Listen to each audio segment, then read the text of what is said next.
All right, so we'll turn to page 73. I Am Not That Woman by Kishwar Naheed. So I hope you have gone through the other video, right? Elizabeth Barrett Browning's A Musical Instrument. So in that poem, what was the main theme discussed? Somebody answer me. What was the main theme discussed?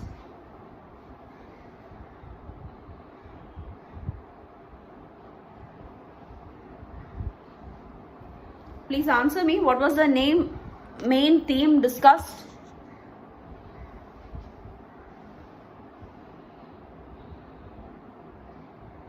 What was the main theme discussed? The beauty of art. Yes, the beauty of art. And whose art? Art by women, especially, creativity of women. Female creativity was dealt in detail in Elizabeth Barrett Browning's musical instrument, and also in other poems that you are going to learn from this text, spelling, Margaret Atwood's spelling, Marianne Moore's poetry, this musical instrument, and all these poems deal with female creativity and what happens, the life of a female writer, how their life is different from the life of their contemporaries, the male writers, how society keeps a double standard towards these female writers, how they are not considered as true writers, like true gods in Elizabeth Barrett Browning's the myth that she has used there. But unlike those poems, and also in the essay Shakespeare and His Sister, we find the same thing. It's about the life of a female writer that is being dealt in detail.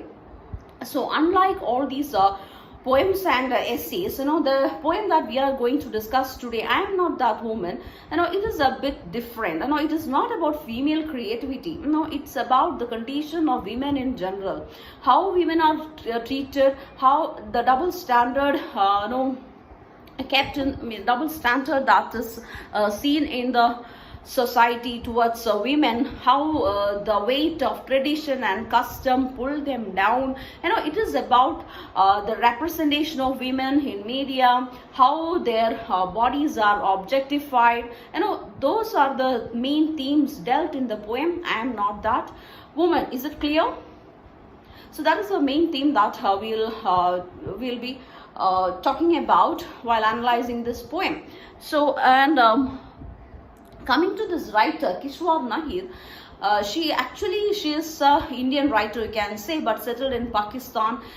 She witnessed this trauma of violence, trauma of partition of India. The violence involved in during the partition of India, and you can say that she's a feminist writer who talks about female sexuality, their life, how tradition and custom smother their voice, how they can't, how their voice is smothered in society, and so on. We find similar themes running in this poem as well. I Am Not That Woman by Kishwar Naheed. We'll read the poem, and I want all of you to turn to page 73. Kishwar Naheed's poem, I Am Not That Woman. Please listen to the poem first. I am not that woman selling you socks and shoes. Remember me, I am the one you hid in your walls of stone while you roamed free as the breeze, not knowing that my voice cannot be smothered by stones. I am the one you crushed with the weight of custom and tradition, not knowing that light cannot be hidden in darkness. Remember me, I am the one in whose lap you picked flowers and planted thorns and embers, not knowing that chains cannot smother my fragrance. I am the woman whom you bought and sold in the name of my own chastity, not knowing that I can walk on water when I am drowning. I am the one you married off to get rid of a burden, not knowing that a nation of captive minds cannot be free. I am the commodity you traded in, my chastity, my motherhood, my loyalty. Now it is time for me to flower free. The woman on that poster, half naked, selling socks and shoes. No, I am not that woman. So that is refrain, that is repeated throughout. I am not that woman. The speaker in the poem starts by saying, she is showing somewhere a poster, a picture where a woman is represented half naked, very scarcely clad woman, selling socks and shoes. It is an ad. We can see that, or maybe it's an ad on socks and shoes, and you have a woman being represented. The female body is being represented in order to market this product, socks and shoes, which are mainly used by men. We see even today, right? Today also, these times also we find such advertisements, right? Can you name a few advertisements like that? Where these products which are used exclusively by men, and for in order to market those products, female, this female actresses are being used to market those products like bikes. Can you give me a few example of such ads that you have seen? We see it very often. Certain deodorants used by men, bikes, cars, or even many other things, which are not like. Can you name some? Can you name a few advertisements like that? Ma'am, for men deo. For men's deodorant. Men's deodorant. That is what I am saying. Yes, for certain men's deodorants, we find women play a key role in that ad. So that's another marketing technique where a female body is objectified. So that is what she says. This is not the actual life of women.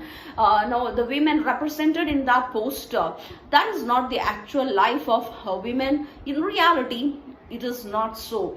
And the poet, the speaker, the protagonist says, I am not that woman that you see in the poster selling you socks and shoes, but remember me, I am someone else. I am the person, the real woman. The actual life of the woman is hid by the four walls of their houses. I am the one you hid in your walls of stone. I am confined to your house. While you roamed free, when men were free to roam around, when men had the opportunities to learn, to go explore the world, but women were confined to the four walls of the house, not knowing that my voice cannot be smothered by stones. But you are mistaken. You cannot. My voice, the voice of women, cannot be smothered by the four walls. Even if you are confined, even if these women are confined within the four walls of this of the house, their voices will, one way or the other, or one day or the other, their voices will be heard. And that is what the speaker says, the poet says. You cannot smother my voice by confining or by chaining me inside the house, but at the same time you roam around. So again, we find the double standard maintained in the societies.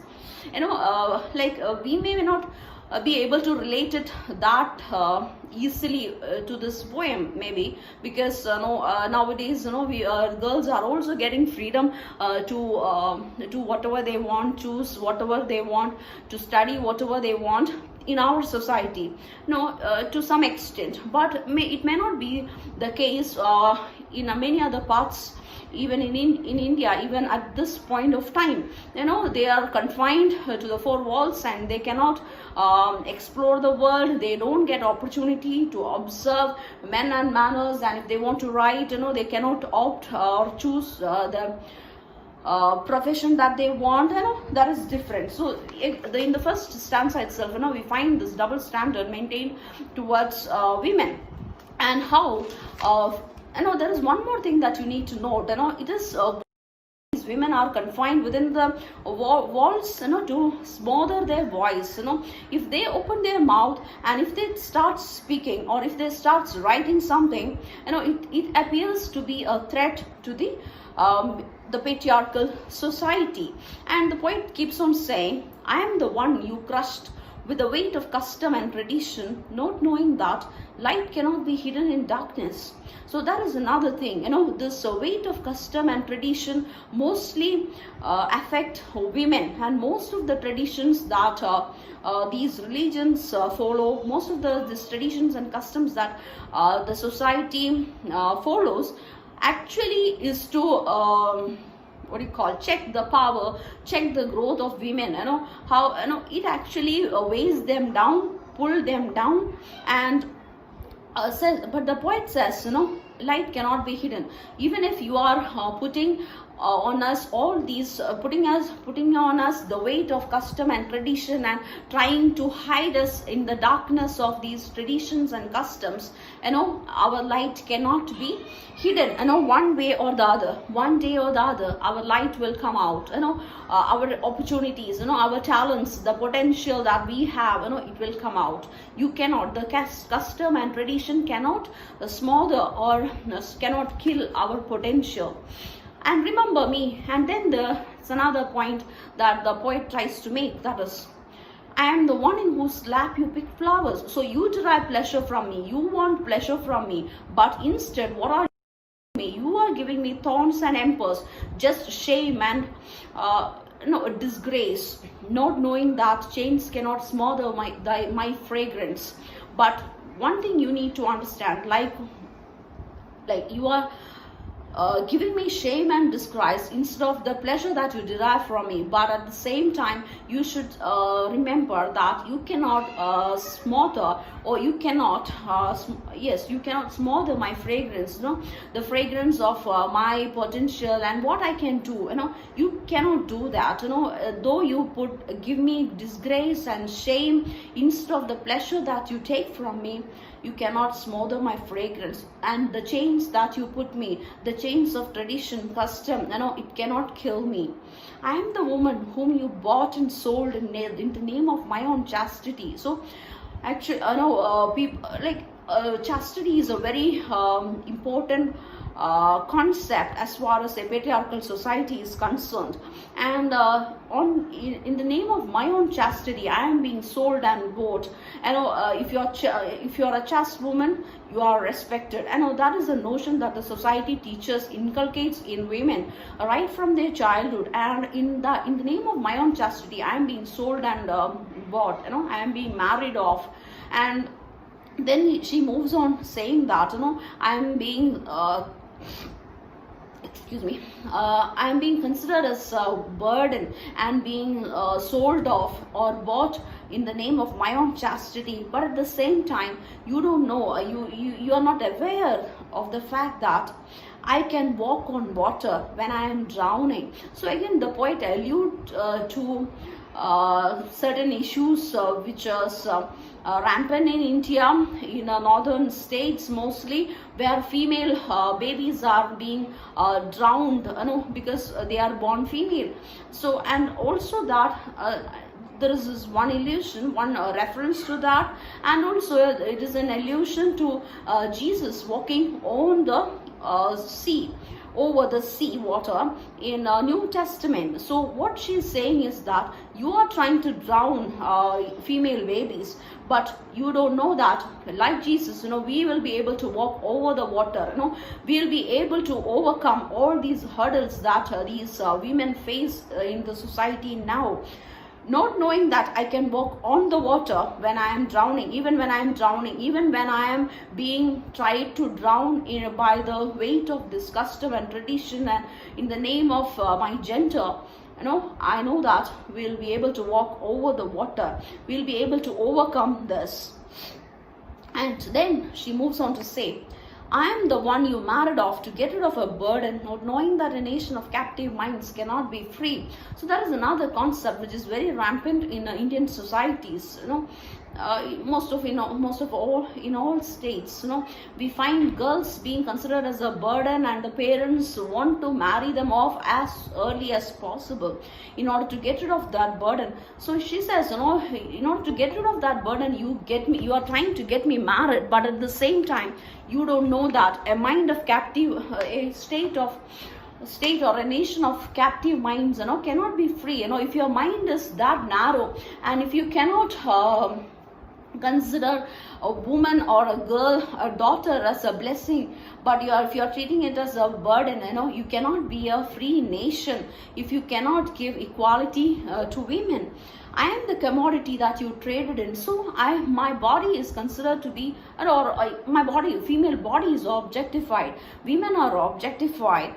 So they are considered to be a commodity possessed by their parents, and after some point of time possessed by their husbands, and then later on maybe by their children. Their body is always considered to be a commodity that you can trade in. If it is an ad or a film or whatever, the female body is considered to be a commodity that you can trade in the name of chastity, in the name of motherhood, my loyalty. But nevertheless, the poet says, even though this is the reality that women face during this period, it is time for me to flower free. Even though it is this is the actual situation. Now is the time has come that we should set ourselves free, we should flower free. And then again the poet ends by showing that poster, the woman represented in that poster, in that ad, the woman on that poster, half naked, selling socks and shoes. No, I am not that woman. I am not that woman who appears to be very free, and who is not bothered about the society, and who is half naked. But I am not that woman. My actual life is different. But at the same time, this is the time has come that we will set ourselves free from the burden of these customs and tradition, and our voices will be heard.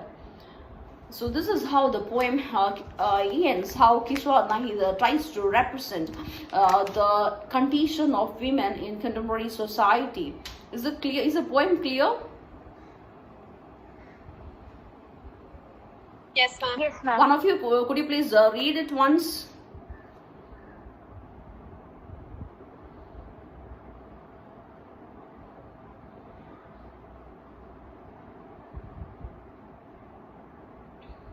Jacqueline, could you please read it? Yes, ma'am. All right, please read the poem. I'm not that woman selling you socks and shoes. Remember me, I am the one you hid in your walls of stone while you roamed free as the breeze, not knowing that my voice cannot be smothered by stones. I am the one you crushed with the weight of custom and tradition, not knowing the light cannot be hidden in darkness. Remember me, I am the one whose lap you picked flowers and planted thorns and embers, not knowing that chains cannot smother my fragrance. I am the woman who you bought and sold in the name of my own chastity, not knowing that I can walk on water when I'm drowning. I am the woman you married off to get rid of a burden, not knowing that a nation of captive minds cannot be free. I am the commodity you traded in, my chastity, my motherhood, my loyalty. Now it is time for me to flower free. The woman on that poster, half naked, selling socks and shoes. No, I am not that woman. Yes, so this is how the poem ends. I hope the poem is clear to you. If you have any doubts, you can ask me. We'll have a discussion.